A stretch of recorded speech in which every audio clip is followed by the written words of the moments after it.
I first saw Jean Seberg on screen in the northern summer of 1957 when I went to the cinema to see her first movie, Otto Preminger's adaptation of Bernard Shaw's St. Joan.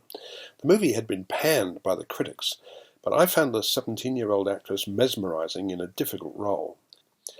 Seberg is played by Kristen Stewart, and thanks to sterling work by the costume and makeup department, she looks more like Seberg than you might have imagined, inhabiting the character of the ultimately tragic actress with her usual intelligence and skill.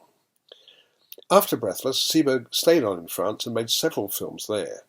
Andrew's film picks up her story in 1968, when she left behind her French husband, author and diplomat Romain Gary, played by Yves Attal, and her son to try for a Hollywood comeback.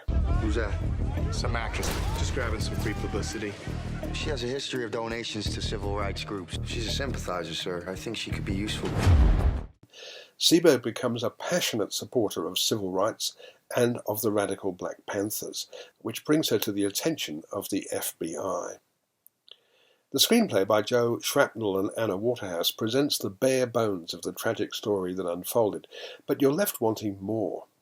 Most particularly, it would have been helpful, surely, to know just how Seberg, who was raised in that small middle American town, became radicalized and politically engaged at such an early age. The film doesn't tell us, and it omits quite a few other things it would have been good to know. Some of the dialogue, "There's a war against black people, you just got caught in the crossfire," is pretty cliched. Seberg's story is such an interesting one that you feel a little cheated by the film's omissions. But a fabulous cast goes a long way towards overcoming these reservations. Stewart is, as I said before, sublime as Seberg.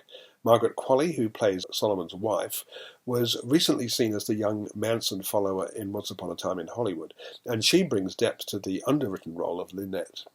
Mackie is a powerful presence as Jamal, and Zazie Beetz, who plays Dorothy, Jamal's wife, is memorable in her few scenes as a teacher of underprivileged black kids.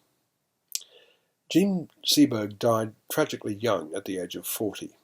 Andrew's film is a reminder of how a vulnerable young woman was used and abused by powerful men, starting with Otto Preminger, and how she struggled against the forces that set out deliberately to destroy her, it seems. I'm giving Seberg 3.5 stars.